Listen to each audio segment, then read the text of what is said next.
Tes. Ini pakai dua ya.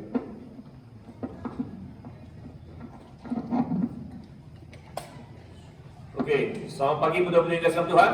Selamat pagi. Enak tidurnya tadi malam? Siapa yang kaget karena petir?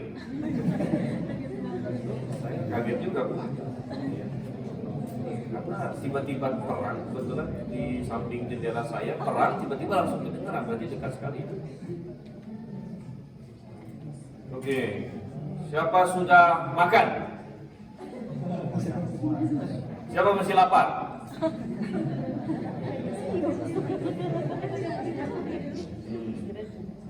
Siapa masih semangat untuk YSC? Kalau gitu YSC 23.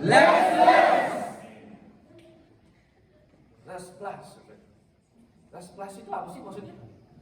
Panitia pada menjelaskannya ada. Last plus katanya.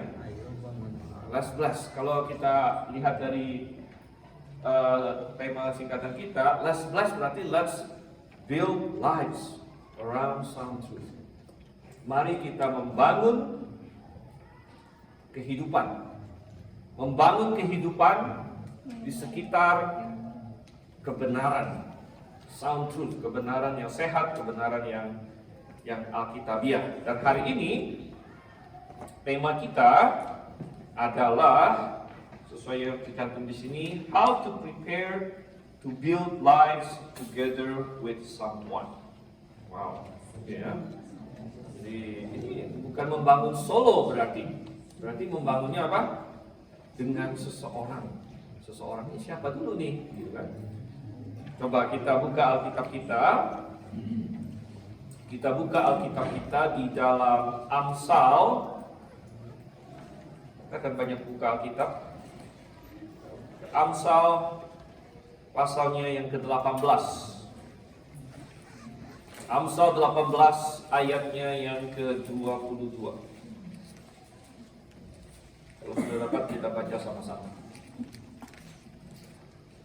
Kalian yang sudah hafal ayat ini? Jangan sebagian dijadikan ayat hafalan kayak Mas. Amsal 18 ayat 22. Sudah ketemu? 1, 2, 3. Siapa mendapat istri mendapat sesuatu yang baik dan ia dikenal Tuhan. Ada yang amin. Oke. Kita berdoa dulu. Mari kita berdoa dulu. Bapa di surga, kami mengucap syukur untuk waktu ini, kami mengucap syukur untuk YSC ini, kami mengucap syukur untuk hari yang Engkau ciptakan di pegunungan ini. Kami lebih lagi bisa melihat keindahan alam yang Engkau telah ciptakan bagi kami. Dan kami mengingat bahwa Engkau pun telah menciptakan kami. Dan bukan hanya itu, Engkau telah menyediakan keselamatan yang begitu indah bagi kami. Dan Tuhan, kami ingin belajar kehendak-Mu mengenai banyak hal, terutama dalam sesi ini juga Engkau pimpin topik yang akan kami bicarakan ini. Kami berdoa Tuhan, serahkan dalam tangan Yesus Kristus semua permintaan kami berdoa. Amin. Siapa mendapat istri mendapat sesuatu yang baik dan ia dikenal Tuhan. Kalau Anda jarang membaca Alkitab atau jarang membaca kitab Amsal, mungkin Anda kaget bahwa ada ayat seperti ini dalam Alkitab. Mengapa demikian? Karena seringkali dikonsepkan, seringkali disalah mengertikan oleh banyak orang bahwa orang Kristen itu, terutama misalnya ya, kadang-kadang ada anak-anak remaja yang berpikir, wah, orang tua saya tidak mau saya pacaran, gitu. Atau mungkin pemimpin-pemimpin gereja tidak mau saya pacaran, sehingga ternyata ada ayatnya. Ternyata kok malah ini sesuatu hal yang dikatakan apa? Sesuatu yang baik, gitu. Dan ia dikenal Tuhan. Ternyata kok malah seperti ini.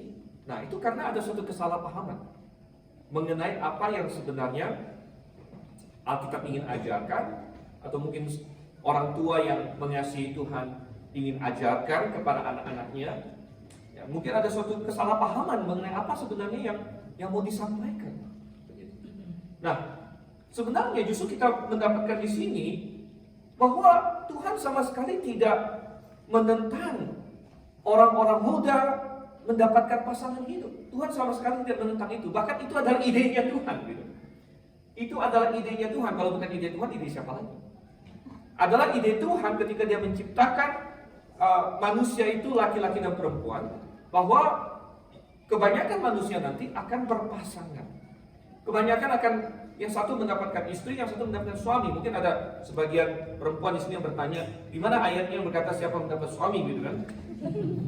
Kenapa ayatnya cuma berkata siapa mendapat istri di sini? Tapi kita harus paham bahwa ini sudah satu paket. Karena siapa mendapat istri, kan nggak mungkin orangnya dapat istri terus perempuannya nggak dapat apa-apa gitu. Siapa mendapat istri berarti yang lakinya mendapat istri, berarti yang istrinya mendapat apa? Yang mendapat suami. Ini sudah satu paket. Nggak mungkin juga ini ya, laki-laki dapat istri terus istrinya nggak dapat apa-apa gitu. Istrinya sudah dapat suami juga di sini. Dan kita mendapatkan di sini bahwa ini adalah sesuatu yang adalah desain Tuhan. Nah, saya tahu bahwa mungkin sebagian di sini ya sudah sampai kepada usianya ayat ini semakin relevan. Nah, sebagian lagi di sini mungkin masih ada yang masih remaja, mungkin memang belum memikirkan masalah ini. Tetapi prinsip-prinsip yang ingin kita pelajari hari ini adalah prinsip yang baik. Nanti akan kita lihat. Sangat bagus untuk diketahui. Karena kalau bukan kita mendapatkan ide kita, kebenaran kita, sound truth kita dari Alkitab, maka kita akan mendapatkannya dari tempat-tempat lain. Maka kita akan mendapatkannya dari dunia yang akan mengajar kita tentang hal-hal ini dengan bukan kebenaran mereka, tapi kesalahan mereka. Oleh karena itu, sangat penting bagi kita untuk memahami bahwa ini adalah desain Tuhan. Bahkan saya bisa berkata bahwa salah satu pekerjaan utama Tuhan adalah, Anda tahu apa? Wedding organizer. Ini salah satu pekerjaan Tuhan. Kenapa? Anda lihat saja. Waktu Tuhan pertama ciptakan manusia, apa yang Dia lakukan? Tuhan menciptakan Adam, langsung Tuhan ciptakan habis itu Hawa. Siapa yang bikin pernikahan mereka? Ya Tuhan, gitu ya. Tuhan. Jadi salah satu pekerjaan Tuhan, karya Tuhan yang luar biasa adalah Dia adalah wedding organizer. Dan bukan hanya untuk yang pertama itu Adam dan Hawa, tapi yang paling penting adalah Tuhan sampai saat ini masih menjadi wedding organizer. Wedding organizer siapa? Wedding organizer antara Yesus Kristus dengan mempelainya perempuan. Siapa mempelai perempuan Yesus Kristus?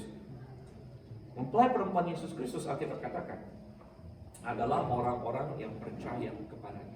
Jadi Anda bisa melihat bagaimana bahasa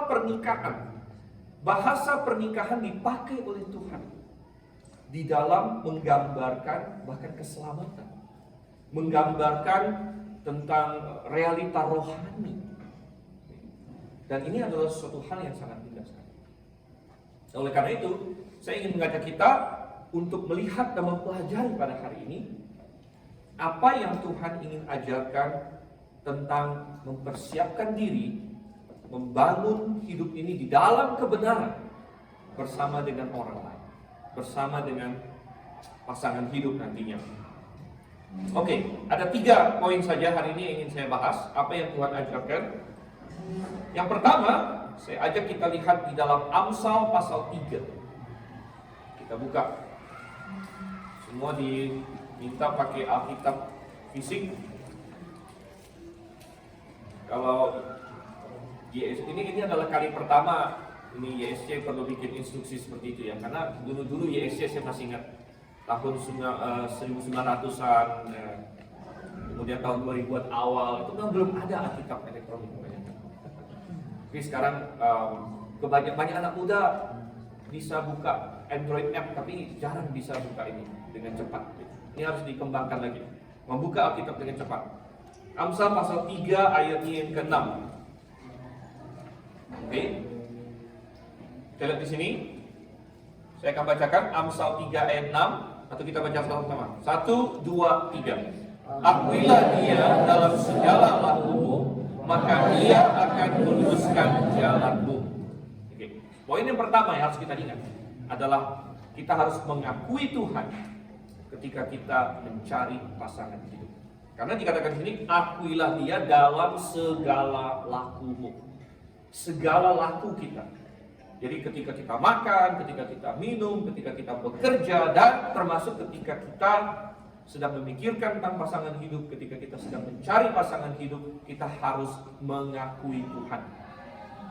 Kenapa kita harus mengakui Tuhan? Apa maksudnya kita harus mengakui Tuhan? Tadi kita sudah baca Amsal 18 ayat 22, barang siapa mendapat istri, barang siapa mendapat suami, karena sudah satu paket di situ, maka ia mendapat hal yang baik dan ia dikenang oleh Tuhan. Yang kita cari adalah perkenanan Tuhan itu. Kita sadar bahwa ternyata Tuhan bisa memberkati hal ini, dan kita mau mencari itu. Tuhan, aku mau Engkau berkenan kepadaku supaya aku mendapatkan hal yang baik ini. Maka nomor satu, kita harus mengakui Tuhan. Apa itu mengakui Tuhan, saudara Tuhan? Mengakui Tuhan nomor satu adalah mengakui Dia sebagai Tuhan dan Juru Selamat kita. Ada alasannya mengapa dalam sesi-sesi kita bikin sesi pertama yang kemarin itu adalah mengenai keselamatan. Mengenai bagaimana kamu bisa hidup setelah berada di dalam kematian dosa. Semua manusia start di dunia ini, kita mati dalam dosa. Sebagaimana sudah digambarkan oleh Gembala Andrew kemarin. Kita mati dalam dosa, tapi kemudian Tuhan Yesus datang supaya kita bisa hidup. Dia berkata, akulah kebangkitan dan hidup. Barang siapa percaya kepadaku, ia akan hidup untuk selama-lamanya. Aku akan memberikan dia kehidupan. Jadi bagaimana kita mau berkenan kepada Tuhan kalau kita belum punya hubungan dengan Dia? Kalau kita masih musuhnya. Kita berkata, Tuhan, aku mau mendapatkan pasangan hidup yang baik. Aku mau memiliki pernikahan yang baik. Tapi kalau misalnya Anda masih musuh Tuhan, Anda belum diperdamaikan dengan Tuhan, Anda belum diselamatkan, bagaimana mungkin? Oleh karena itu nomor satu adalah memastikan dulu, apakah saya sudah benar-benar diselamatkan. Kadang-kadang ada orang datang ke gereja demi pasangan hidup. Entah itu diajak oleh pacarnya, entah itu dalam proses mencari pacar, dan lain sebagainya. Dia datang ke gereja untuk mencari pasangan hidup. Tapi sudah dikasih Tuhan, sebenarnya ada hal yang jauh lebih utama yang dia perlukan sebelum itu. Yaitu dia perlu mendapatkan Tuhan terlebih dahulu. Saya ingin menekankan satu hal, bahwa pasangan hidup adalah hal yang bagus sekali. Tetapi bagus di dalam hubungannya dengan Tuhan. Bagus dalam pengertian dia mendapat perkenanan Tuhan. Artinya yang jauh lebih penting lagi adalah Tuhannya itu sendiri. Yang jauh lebih penting adalah saya mendapatkan hubungan dengan Tuhan. Selain masalah pernikahan, pasangan hidup dan sebagainya yang tadi kita sebut tadi, bagaimana apakah saya akan menjadi mempelai Kristus? Apakah saya akan hidup selama-lamanya bersama dengan Tuhan? Ini yang nomor satu dulu. Dan ini sebagai langkah yang paling dasar. Oleh karena itu setiap kita perlu bertanya, sudahkah saya menjawab ya kepada tawaran Tuhan? Tawaran Tuhan. Karena di dalam mencari pasangan hidup itu kan pasti kita, itu adalah suatu, saya selalu berkhotbah dalam pernikahan itu adalah suatu hal yang ditawarkan. Pernikahan itu ditawarkan. Pernikahan itu bukan dipaksakan. Kita tidak bisa memaksa seorang, ini bukan zamannya lagi gitu. Itu namanya penculikan, ditodong seseorang, bukan. Tapi kita bertanya, maukah kamu misalnya menjadi pasangan dengan saya? Kalau sampai saatnya nanti, maukah kamu menikah dengan saya? Dan setiap orang bisa menjawab ya atau bisa menjawab tidak. Dan sebenarnya itu semua adalah Tuhan menggambarkan pernikahan sedemikian rupa. Tuhan menciptakan pernikahan manusia sedemikian rupa untuk menggambarkan hubungan Dia dengan kita sebenarnya. Jadi kita melihat bagaimana pernikahan itu sudah dirancang Tuhan sedemikian rupa untuk menggambarkan itu. Sudahkah Anda menjawab ya kepada pertanyaan Tuhan? Bahwa maukah engkau diperdamaikan dengan Allah? Maukah kamu hidup selamanya dengan aku di sorga? Itu berarti apa? menerima dia, mengakui dia sebagai juru selamat, sebagai Tuhan yang berkuasa atas hidup kita. Dia adalah Tuhan dan saya harus tunduk kepada dia. Nah, ini perlu ditanya kepada kita masing-masing. Sudahkah kita melakukan itu? Kan? Mengakui Tuhan. Mengakui Tuhan berarti kita juga mengakui bahwa Tuhan punya desain. Kalau dia adalah pencipta, maka dia menciptakan segala sesuatu. Kebetulan kita di pegunungan. Di pegunungan ini jauh lebih mudah untuk mengagumi ciptaan Tuhan. Karena kita lihat sekeliling ada gunung yang indah, ada pepohonan yang begitu hijau. Kalau kita di kota, mungkin kita melihat yang kita lihat gedung-gedung. Kita di sini buka jendela, wah ada pemandangan yang indah. Kalau di kota kita buka jendela yang lihat tembok orang lain, misalnya. Kadang-kadang seperti itu, kan? Yang dilihat ini. Tapi di sini indah. Tapi kita bisa melihat, oh ternyata ada desain Tuhan. Desain Tuhan begitu indah, ya. Begitu luar biasa dalam beauty, majesty, grandeur, ya. Semua itu kita bisa melihat. Tapi kita juga bisa melihat bahwa ternyata desain Tuhan ini bisa dikacaukan. Desain Tuhan ini bisa dikacaukan. Kita bisa melihat ada kelainan-kelainan, ada musibah, ada bencana alam. Itu adalah ketika desain Tuhan menjadi kacau. Tapi dalam originalitasnya, desain Tuhan begitu indah. Dan kalau kita mau mengakui Tuhan di dalam kita mencari pasangan hidup, berarti kita harus mengakui bahwa Tuhan punya desain tentang, Tuhan punya rancangan tentang pernikahan. Pernikahan itu seharusnya begini. Aku membuatnya seperti ini. Dan kalau kamu keluar dari desain ini, ya pasti ada resikonya, pasti ada konsekuensi, pasti ada yang nanti tidak beres. Nah, kalau kita mulai mengakui hal ini, maka kita mulai mencari nanti sebenarnya desain Tuhan seperti apa. Sebenarnya yang Tuhan maksudkan, yang Tuhan inginkan itu seperti apa. Dan maka kita akan menggali, maka kita akan mendekat kepada Tuhan karena kita sudah mengakui Dia sebagai Tuhan kita, juru selamat kita. Dan kita mulai berkata, Tuhan, Engkau bukan hanya mampu untuk menyelamatkan saya, tetapi Engkau mampu juga untuk memimpin hidup saya dalam segala aspek. Dan kita mulai berkata, saya bukan hanya mencari desain Tuhan dalam keselamatan, tetapi saya mulai mencari desain Tuhan dalam hal-hal lain, termasuk dalam hal yang sangat penting ini, yaitu mencari pasangan hidup. Nah, ini adalah hal yang luar biasa sekali. Kita harus punya hubungan yang erat dengan Tuhan. Oleh karena itu, mari kita buka satu ayat lagi untuk masuk ke poin berikutnya.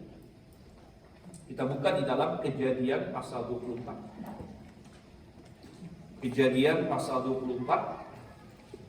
Yang pertama tadi yang harus kita lakukan adalah kita harus mengakui Tuhan di dalam mencari pasangan hidup.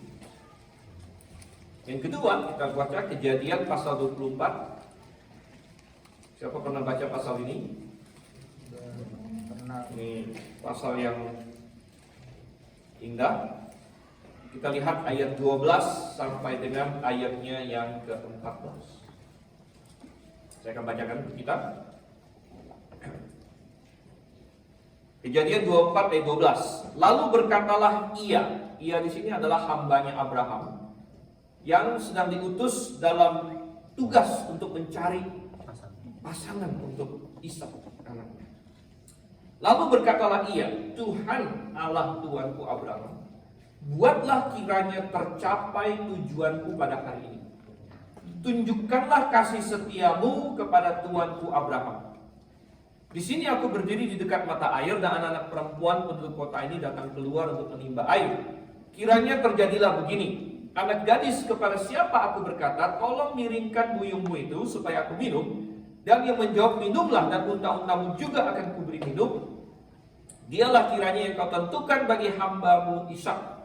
Maka dengan begitu akan ku ketahui bahwa engkau telah menunjukkan kasih setiamu kepada tuanku itu. Wow, luar biasa sekali. Dan ini kisah cinta yang luar biasa.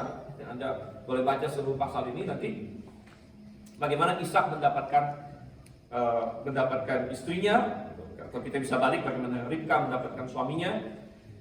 Tetapi satu hal di sini, peran si hamba Abraham ini begitu penting karena dialah yang diutus untuk mendapatkannya. Dan di sini kita melihat dia bingung. Anda bisa bayangkan, Anda dapat tugas mencarikan istri bagi anak tuanmu, kan? Ke kota yang Anda belum pernah pergi, nggak ada Anda kenal satu orang pun di sana. Apa yang akan Anda lakukan? Dan orang ini melakukan hal yang tepat sekali, yaitu apa? Dia berdoa. Jadi poin yang kedua kita, poin pertama, akui Tuhan dalam mencari pasangan hidup. Poin yang kedua adalah libatkan Tuhan di dalam mencari pasangan hidup. Libatkan Tuhan di dalam mencari pasangan hidup. Libatkan Tuhan. Si hamba Abraham ini, dia berdoa, Tuhan, aku butuh bantuan. Aku butuh bantuanmu, aku tidak kenal siapapun anak gadis di kota ini, aku tidak kenal. Tolong buat perjalananku berhasil, tunjukkan kasih setiamu kepada Tuanku Abraham. Aku perlu mendapatkan seseorang yang baik yang sudah engkau persiapkan untuk Ishak, Tuanku itu. Dan dia berdoa seperti itu. Dia melibatkan Tuhan. Saudara yang kasih Tuhan. Tadi sudah kita singgung bahwa kalau Tuhan mau memberikan kepada kita keselamatan, bukankah di Roma dikatakan bahwa Ia yang tidak menyayangkan anaknya, tapi telah menyerahkan anaknya yang tunggal kepada kita, tidakkah Ia akan lebih lagi memberikan segala sesuatu yang kita minta kepadanya? Tuhan tidak menyelamatkan kita tanggung-tanggung. Tuhan tidak menyelamatkan kita dengan kata, oke, saya selamatkan kamu dari neraka, tapi sisanya udah terserah kamu. Tidak. Tuhan menyelamatkan kita supaya kita menjadi serupa dengan putranya Yesus Kristus. Supaya kita memiliki hidup yang indah di dalam Dia. Supaya kita bersinar.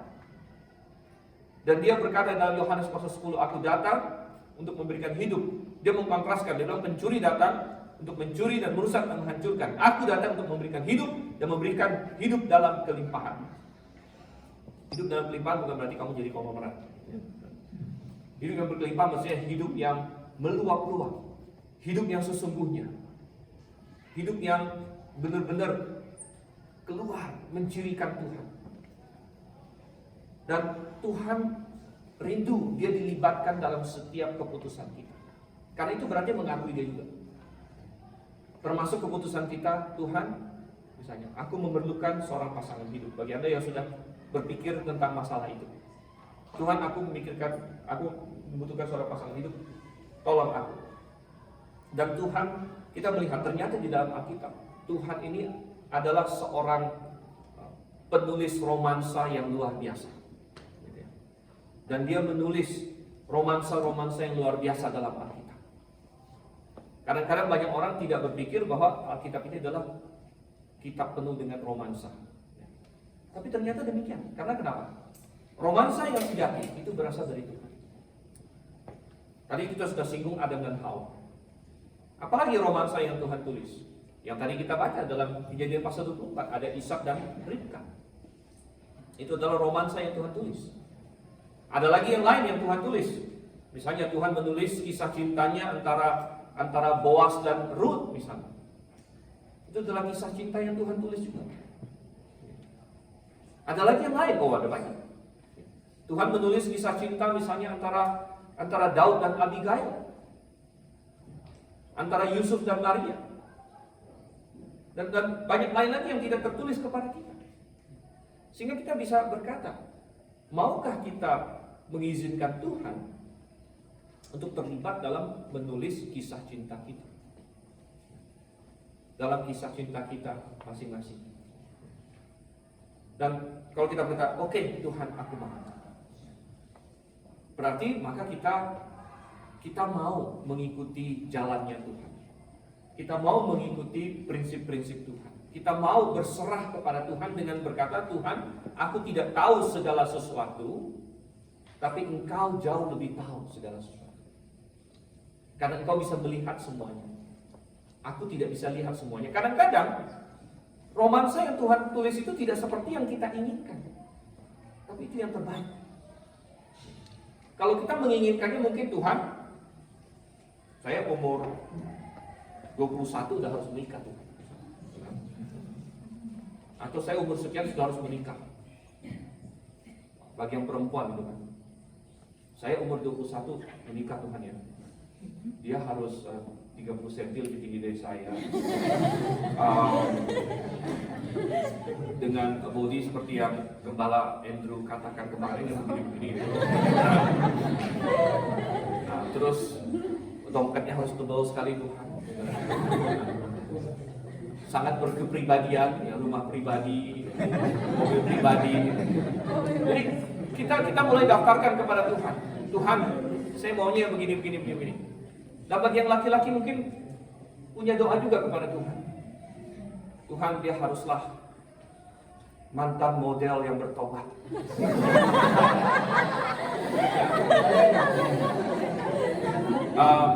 Tuhan, dia haruslah ini ya macam-macam lah, gitu kan. Ya. Dan kita berpikir kita tahu apa yang terbaik untuk diri kita. Tapi kalau kita mau melibatkan Tuhan, berarti kita bilang, oke Tuhan, aku mau ikut Engkau. Kita menyerahkan kontrol dan kendali kepada Tuhan. Dan kadang-kadang itu tidak seperti yang kita bayangkan. Kalau Anda membaca romansa-romansa yang Tuhan tulis dalam Alkitab, misalnya Boas dan Ruth.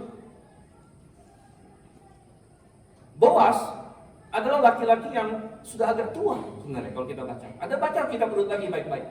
Waktu akhirnya Ruth datang kepada Boas dan minta dilindungi, Boas berkata, diberkatilah engkau, karena engkau tidak mengejar yang laki-laki yang muda dan lain sebagainya. Berarti Boas sudah lebih tua lah. Bagaimana dengan kisah Ruth sendiri? Anda tahu Boas bukan suami pertama dia. Suami pertama dia adalah Mahlon yang meninggal. Tidak lama setelah Ruth menikah dengan dia. Mungkin Ruth, kalau Ruth bertanya pada Tuhan, kenapa kau izinkan aku menikah dengan seorang laki-laki, tiba-tiba engkau ambil dia, aku jadi seorang janda. Aku jadi seorang janda yang kesusahan. Janda miskin yang harus tiap pagi keluar kerja membanting tulang, mengumpulkan jelai-jelai dan lain sebagainya. Ini bukan. Tadinya aku pikir kalau aku menikah sudah beres semuanya. Itu ternyata suamiku mati. Aku luntang-lantung masuk ke negeri yang baru. Kadang-kadang kalau kita bilang, Tuhan, tolong tulis kisah romansaku. Benar ya? Benar ya? Ya. Kamu, pokoknya aku tahu yang terbaik untuk kamu. Tapi belum tentu seperti yang kamu pikirkan. Belum tentu seperti imajinasi kamu. Anda baca tentang Daud dan Abigail. Daud dan Abigail. Abigail, seorang perempuan yang sangat berhikmat. Tahu-tahu menikah dengan Nabal, seorang laki-laki yang sangat bebal. Anda bilang, kok bisa begitu? Kemungkinan besar itu zaman itu pernikahan itu diatur oleh orang tua. Jadi bisa jadi Abigail dinikahkan. Kenapa dinikah dengan Nabal? Oh ternyata Nabal ini ya, walaupun bebal, namun yang tadi itu dompetnya sangat tebal. Bebal tapi dompetnya tebal. Nah ini, jadi mungkin orang tua Abigail berpikir, oh udahlah, cocok lah, kan? Yang penting anak saya amanlah seumur hidup. Mungkin itu pemikirannya. Tapi sudah ingat sama Tuhan, apa yang terjadi? Tuhan intervensi di situ. Tuhan intervensi. Ya. Nabal karena kebebalannya sendiri mati. Kita nggak tahu kena apa, penyakit apa. Kayaknya mungkin dia kena stroke atau apa. Dia mati. Dan akhirnya Abigail ketemu dengan Daud. Dan Daud ketika melihat dia, Daud itu tadinya mau bunuh Nabal. Dia sudah suruh orangnya, ayo kita sandang pedang katanya. Ini orang nggak tahu diuntung. Sudah kita ini baik sama dia, dia malah menghina kita. Daud sudah mau bunuh Nabal. Tapi tengah jalan dia ketemu Abigail. Dan Abigail menyadarkan dia, Tuanku Daud, untuk apa engkau mencurahkan darah orang, nanti engkau akan menyesal bahwa engkau pernah melakukan ini. Karena engkau marah sesak. Dan terimalah persembahan dari tanganku. Dan Daud langsung tahu, ini perempuan yang sangat berhikmat. Dan Daud langsung jatuh hati pada jatuh hati. Dan kita melihat setelah Nabal mati, Daud menikahi Abigail. Dan saya berkata bahwa kalau misalnya Daud tidak melakukan kesalahan-kesalahan selanjutnya, karena dia akhirnya nanti punya banyak istri yang lain, mestinya kalau dia dengan Abigail saja, dia sudah akan jauh lebih mapan sebenarnya kerajaan ini. Tapi sudah nggak satu Tuhan. Poin kita adalah bahwa kembali Tuhan bisa terlibat, Tuhan mau terlibat. Maukah kita melibatkan Tuhan di dalam kisah romansa kita, di dalam kita mencari pasangan hidup?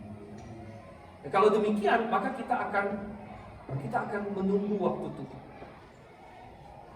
Kita akan menunggu waktu Tuhan. Kita tidak akan paksa Tuhan harus, ya tidak. Karena kita ingin bergerak berdasarkan prinsip-prinsip Tuhan. Salah satu prinsip Tuhan, kalau kita ingin melibatkan Tuhan, adalah kalau kita mencari pasangan hidup, kita mencari pasangan hidup dari kalangan orang yang sudah percaya. Coba kita buka di dalam 1 Korintus pasalnya yang, 2 Korintus pasalnya yang ke-6. Ini ayat firman Tuhan yang tegas berbicara mengenai masalah ini. 2 Korintus pasalnya yang ke-6, ayatnya yang ke-14. 2 Korintus 6 ayat 14. Apa dikatakan dalam firman Tuhan di sini? Kita baca sama-sama ya. 2 Korintus 6 ayatnya yang ke-14. Sudah ketemu? 1, 2, 3. Janganlah kamu merupakan pasangan yang tidak seimbang dengan orang-orang yang tak percaya. Sebab persamaan apakah terdapat antara kebenaran dan kedurhakaan? Atau bagaimanakah terang dapat bersatu dengan gelap? Ini kembali kepada tadi itu, yang poin pertama kita. Bahwa nomor satu bagi kita adalah hubungan kita dengan Tuhan. Dan hubungan kita dengan Tuhan inilah yang mendefinisikan semua hubungan kita yang lain. Dan kalau kita mau melibatkan Tuhan di dalam bahkan mencari pasangan hidup sekalipun, maka kita mencari pasangan hidup yang kita satu arah menuju kepada Tuhan. Kita mencari pasangan hidup yang kita bisa membangun kehidupan bersama-sama di dalam kebenaran. Dan ini berarti orang tersebut harus sudah punya hubungan dengan Tuhan juga. Bagaimana kalau kita menikah dengan seseorang yang dia belum punya hubungan dengan Tuhan? Dia masih musuh Tuhan, sedangkan kita anak Tuhan. Dia masih menentang Tuhan, sedangkan kita adalah pengikut Tuhan.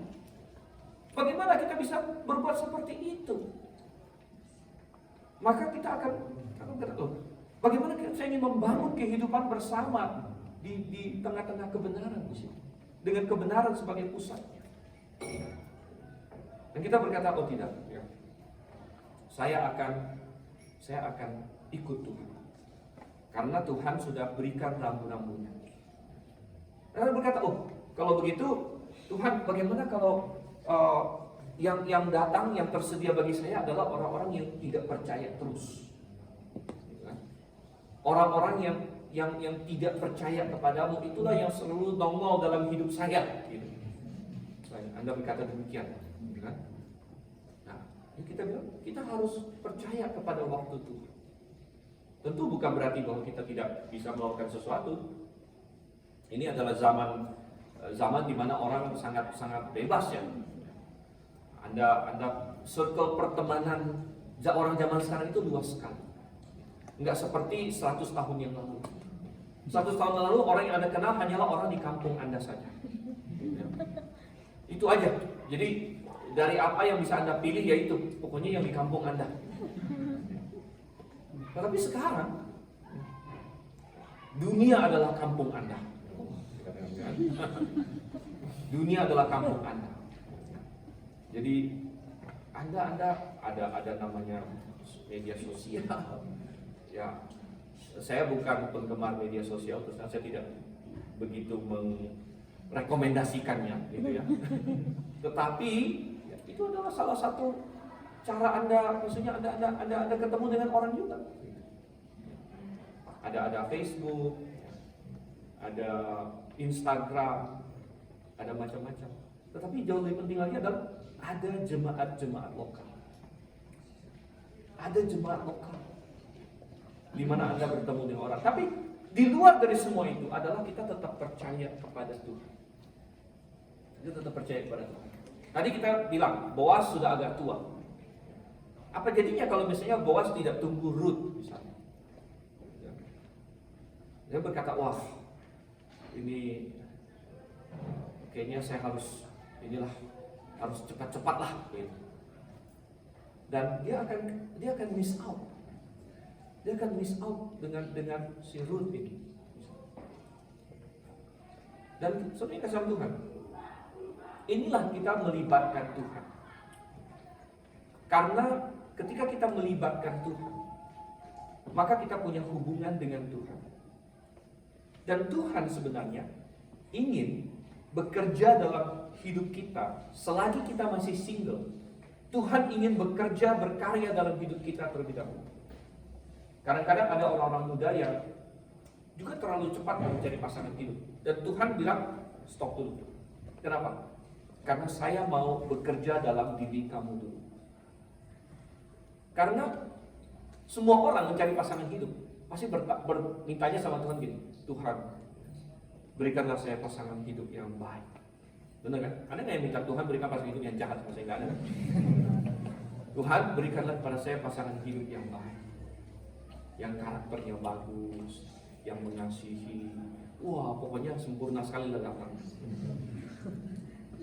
Tapi bagaimana kalau Tuhan tanya begini? Orangnya sih ada, tapi dia juga minta sama saya yang bagus dan kayaknya kamu nggak masuk kriteria.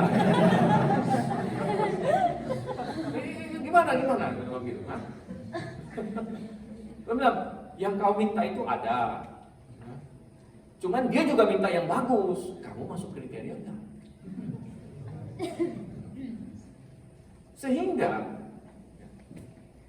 makanya saya selalu menekankan bahwa sebelum Tuhan menulis romansa kita dan lain sebagainya itu, Tuhan ingin bekerja dalam diri kita dulu sendiri. Sebagai seorang single, Tuhan ingin bekerja menumbuhkan kita. Sehingga kita sebagai orang yang single ini semakin menyerupai Kristus dan siap suatu hari nanti menjadi pasangan yang baik. Karena mengenai masalah pernikahan, mencari pasangan yang baik adalah setengahnya. Setengahnya lagi adalah menjadi pasangan yang baik. Percuma kalau mencari pasangan yang baik, kamu sendiri tidak bisa menjadi pasangan yang baik. Oleh karena itu Tuhan ingin bekerja dalam diri kita selama kita masih single ini. Mau menumbuhkan kita. Dan makanya kadang-kadang Tuhan bilang, oke, tunggu sebentar.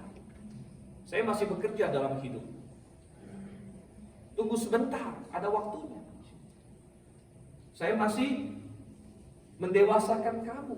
Dan mungkin saya masih mendewasakan juga orang yang nanti suatu hari aku berikan untuk kamu. Dan Tuhan masih bekerja. Dan oleh karena itu kita tidak perlu melihat masa-masa single ini sebagai suatu beban. Selama kita punya suatu hubungan dengan Tuhan, maka kita mendapatkan sukacita kita dari Tuhan. Dan kita mendapatkan kenikmatan hidup kita dari Tuhan. Sambil memang kita tidak menyangkal bahwa ya, mungkin ada kerinduan untuk mendapatkan pasangan, kita serahkan itu kepada Tuhan. Dan kita meminta Tuhan, oke, bekerjalah dalam diri saya, bekerjalah dalam diri pasangan yang engkau persiapkan untuk saya, supaya kami siap, dan pertemukan kami pada waktu yang engkau rancang. Dan kita mau melibatkan Tuhan di dalam itu. Kita mencari orang-orang yang sesuai dengan kriteria Tuhan. Orang yang diselamatkan. Orang yang punya karakter yang baik. Kita mencari orang yang mengasihi Tuhan, yang akan bisa bersama-sama kita maju dalam kebenaran. Ini hal yang kita inginkan. Apa kriteria yang mau kita mau? Coba kita buka dalam Amsal 31.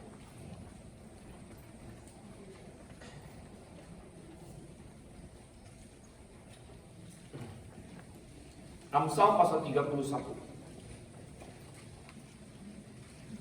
Wow. Kalau kita lihat di ayat 10 sampai ayat 31. Bahkan dikatakan di sini ayat yang ke-10, istri yang cakap, siapakah akan mendapatkannya? Perhatikan, ini istri yang cakap bukan cakep ya, saudara. Itu ada beda A dengan D. Istri yang cakap bukan istri yang cakep. Istri yang cakap, kalau dalam bahasa Inggrisnya a virtuous woman. Dalam bahasa Ibraninya lebih keren lagi. Ini Isyah Hail.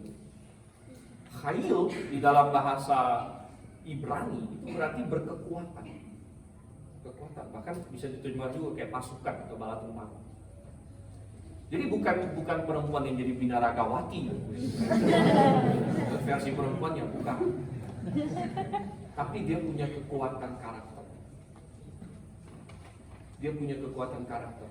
Nah, kalau Anda baca terus, ini bukan istri yang cakep, siapa yang dapat mendapatkannya? Tingginya sekian. Dia sikapnya lemah gemulai, gitu kan? Dia di Instagram begini, gitu kan? Tidak perlu pakai filter. Tidak ada deskripsi seperti itu, gitu ya.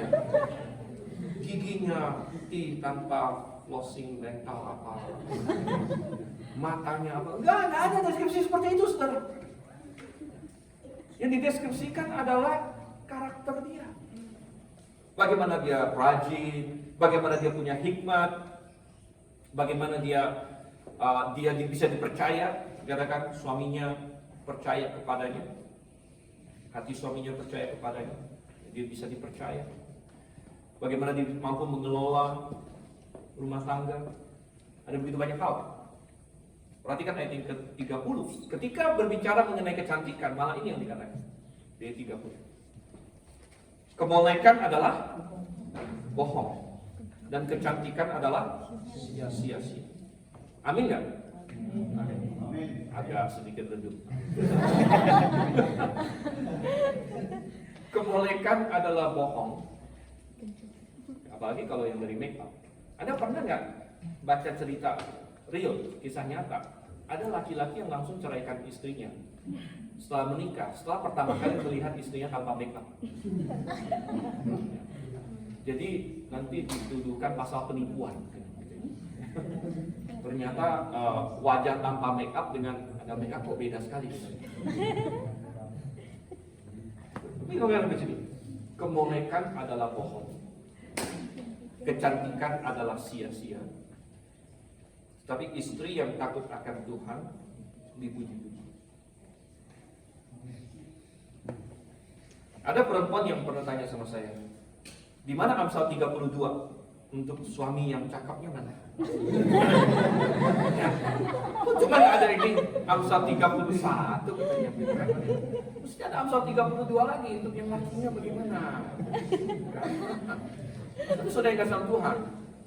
Kenapa tidak ada Amsal 32 mengenai laki-laki yang cakap itu seperti apa? Karena saya katakan,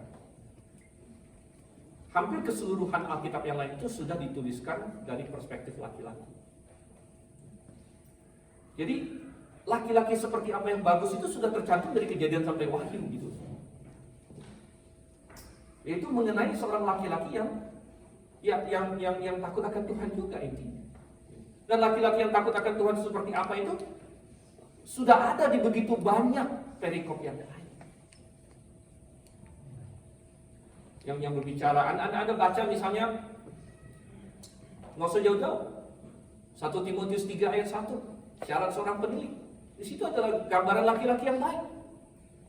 Oh, itu benar. Oh, itu kan mau jadi gembala punya. Bukan. Gitu ya. Itu bukan hanya untuk jadi orang yang jadi gembala. Maksudnya ini loh. Maksudnya kalau seseorang mau menjadi gembala, dia harus laki-laki yang baik gitu. Tapi bukan berarti bahwa saya nggak mau jadi gembala, jadi standar ini bukan untuk saya. Ini adalah sesuatu yang baik yang Tuhan berkata, ini laki-laki yang baik. Dan ada begitu banyak lagi perikop yang lain yang bicara mengenai laki-laki yang baik. Yang Anda bisa cari sebenarnya.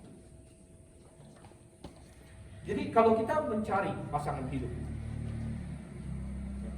nomor satu kita cari waktu Tuhan. Kita lihat desain Tuhan tentang pernikahan itu apa? Tentang pernikahan itu apa? Memang kita berkata bahwa seorang yang mendapatkan istri mendapat hal yang baik, dia dikenal oleh Tuhan. Dan itu berarti bahwa kita mau ikut Tuhan. Kita mau ikut Tuhan. Coba kita buka poin yang terakhir, poin ketiga. 1 Korintus pasal 10. 1 Korintus pasal 10 ayatnya yang ke-31.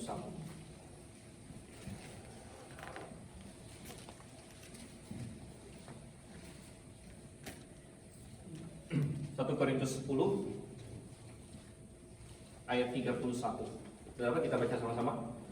1, 2, 3. Aku menjawab, jika engkau makan, atau jika engkau minum, atau jika engkau melakukan sesuatu yang lain, lakukanlah semuanya itu untuk kemuliaan Allah. Jadi poin pertama, akui Tuhan dalam mencari pasangan hidup. Poin yang kedua, libatkan Tuhan dalam mencari pasangan hidup. Poin yang ketiga adalah muliakan Tuhan dalam mencari pasangan hidup. Muliakan Tuhan dalam mencari pasangan hidup.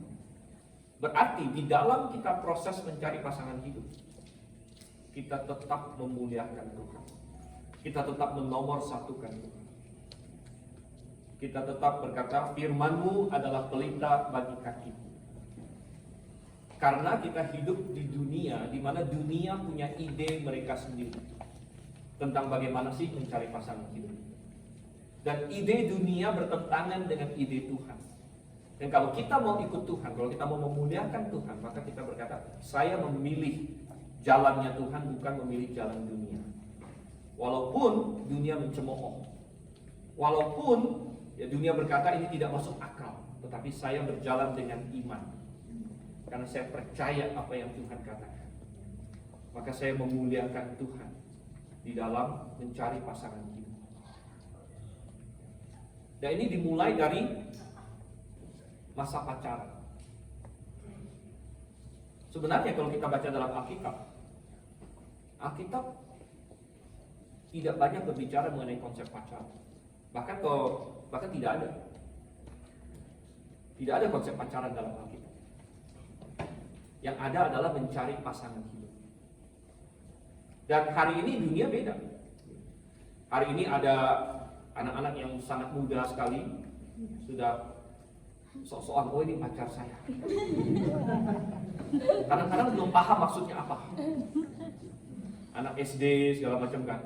Nah, ini pacar saya. Padahal belum ngerti. Tapi apa yang terjadi? Mereka ikut dunia. Mereka ikut film-film. Mereka ikut segala macam semua yang lain. Padahal bukan. Padahal Alkitab tidak ada berkata pacaran. Alkitab berkata mencari pasangan hidup. Mencari pasangan hidup. Karena itu tujuannya. Kalau hanya berpacaran dalam tanda kutip pacaran begitu saja, apa tujuannya? Apakah hanya sebagai suatu status? Teman lain semua saya punya. Nah ini kadang-kadang kalau bergerak di lingkaran yang salah seperti itu. Ya. Teman saya semua sudah pacaran, walaupun masih SMP. Ya. Wah kalau saya tidak ada, maka sangat kacau sekali. Atau yang lain. supaya bisa ada wajah lain nongol di Instagram saya, biar gak saya terus. Atau seperti apa? Apa alasannya? Apa tujuannya? Atau hanya untuk secara duniawi, untuk aktivitas duniawi, untuk bercumbu-cumbuan sebelum waktunya. Nah ini apa maksudnya? Kita harus ikut desain Tuhan. Kalau kita mau memuliakan Tuhan, dan Tuhan punya jalan, itu adalah hal yang indah sesuai dengan desain Dia. Makanya tadi saya katakan di awal sekali bahwa antara Tuhan dengan manusia, hubungannya ini Dia gambarkan sebagai pernikahan. Bukan hanya tadi masalah bahwa dalam pernikahan itu Tuhan tidak paksakan, Tuhan tidak paksa Anda percaya padanya. Tapi Tuhan tawarkan, maukah kamu percaya padanya? Tetapi selain itu ada satu aspek lagi di dalam pernikahan yang sangat mencerminkan hubungan kita dengan Tuhan, yaitu eksklusivitasnya. Anda tahu bahwa suami istri Tuhan desain untuk eksklusif. Tidak ada keintiman yang boleh terjadi di luar dari suami istri sebenarnya. Kenapa? Karena suami istri memiliki suatu hubungan eksklusif yang tidak boleh di-share dengan orang lain. Nah, ini adalah keintiman yang indah, dan ini menggambarkan Tuhan juga. Karena Tuhan mau punya hubungan dengan manusia yang eksklusif. Makanya Tuhan bilang, kalau kamu mulai menyembah Allah-Allah lain, aku cemburu, Tuhan bilang. Tuhan pakai istilah cemburu. Karena Tuhan memakai gambaran pernikahan untuk menggambarkan itu. Kamu menyembah Baal, Tuhan bilang. Ini kamu seperti Tuhan gambarkan seperti pasangan yang tidak setia. Karena antara Tuhan dengan manusia harus ada hubungan yang eksklusif. Kamu hanya boleh menyembah aku. Nah, kenapa? Apakah Tuhan orang pribadi yang nggak masuk akal hanya boleh? Tidak, karena Tuhan tahu kalau kita menyembah yang lain kita akan binasa. Itu untuk kebaikan kita. Tapi Tuhan menggambarkan itu dengan pernikahan. Oleh karena itu, keintiman adalah sesuatu hal yang sangat khas untuk suami dan istri. Tetapi dunia mengacaukannya. Dunia mau mengumbar keintiman itu. Dunia mau nanti pas pacaran aja sudah intim-intiman dan lain sebagainya, dan menuju ke arah sana. Padahal bukan itu desain Tuhan. Dan itu bukan desain Tuhan karena Tuhan mau menghentikan Anda dari sesuatu yang fun gitu. Banyak orang muda itu kadang-kadang dia begini. Makanya ini bagus sekali di YSC ini. Kenapa ya di gereja tidak boleh begini, tidak boleh begitu, tidak boleh begini, tidak boleh begitu. Seolah-olah Tuhan tidak mau saya mendapatkan sesuatu hal yang menyenangkan. Padahal itu sama sekali bukan poinnya. Poin Tuhan adalah Dia punya sesuatu yang jauh lebih baik lagi bagi kamu. Dia mempunyai sesuatu yang jauh lebih indah lagi bagi kamu. Sehingga Tuhan berkata, kamu jangan mau yang nggak begitu bagus ini.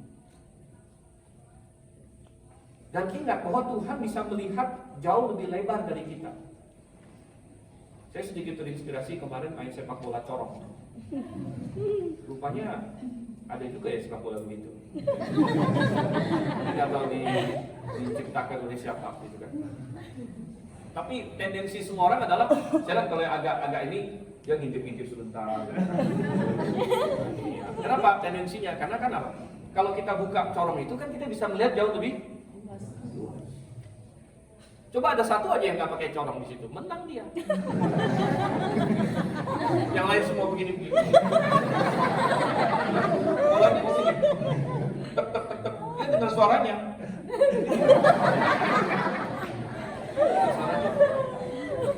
Tapi dia cari-cari, mana bola?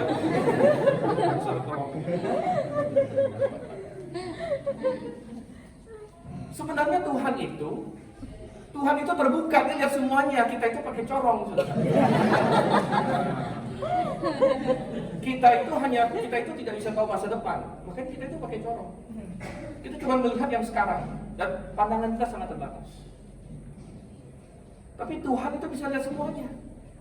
Dan Tuhan bilang, bolanya di situ. Kita nggak mau percaya sama Tuhan. Enggak, bolanya itu. Enggak, itu teman kamu pakai baju bola.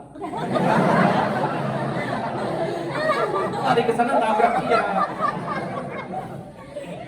Bola yang benarnya di situ. Makanya Tuhan itu sebenarnya punya hal yang indah bagi kita. Kenapa di gereja-gereja yang Alkitabiah ditekankan? Jangan misalnya pacaran itu cari yang intim-intim dulu. Kenapa seperti itu? Orang dunia boleh katanya. Orang dunia boleh. Tapi kenapa yang Alkitabiah tidak? Bukan karena kita ingin menghentikan kamu dari sesuatu yang enak, yang fun, yang kedagingan. Hanya karena saya tidak mau kamu senang gitu, bukan. Tapi karena ada sesuatu yang lain yang lebih indah, yaitu keintiman di dalam pernikahan. Dan kalau kita menjaga ini untuk pernikahan, maka dia akan lebih berharga bagi kamu karena kamu menjaganya, daripada kalau kamu tidak menjaganya. Maka ketika kamu mendapatkannya di dalam pernikahan, itu bukan lagi sesuatu yang spesial. Statistik menunjukkan bahwa orang-orang yang tidak menjaga eksklusivitas keintiman sebelum pernikahan jauh lebih rentan statistiknya untuk tidak menjaga eksklusivitas keintiman setelah pernikahan. Kenapa? Ya memang seperti itu. Memang seperti itu. Nah, bukan berarti kalau misalnya seseorang berbuat kesalahan, bukan berarti dia tidak bisa bangkit dan bertobat dan maju. Oke. Di dalam Yesus Kristus segala sesuatu bisa diciptakan baru. Tetapi ini desain Tuhan. Ini desain Tuhan. Dia ingin mencari pasangan hidup ini seperti ini. Dan ada banyak prinsip-prinsip yang lain. Pertanyaannya, maukah kita memuliakan Tuhan? Kita mencari pasangan hidup. Mari kita berdoa.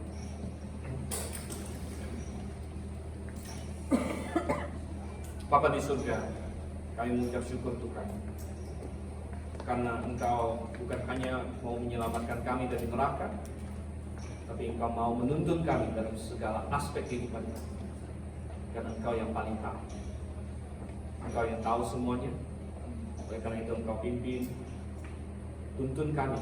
Biarlah ajar anak-anak muda-mudi tempat ini untuk mengasihi Engkau, untuk mengakui Engkau, melibatkan Engkau dan memuliakan dalam semua yang mereka lakukan. Sekali lagi kami ucap syukur, kami berdoa dalam nama Yesus Kristus. Amin. Baik, saya serahkan kepada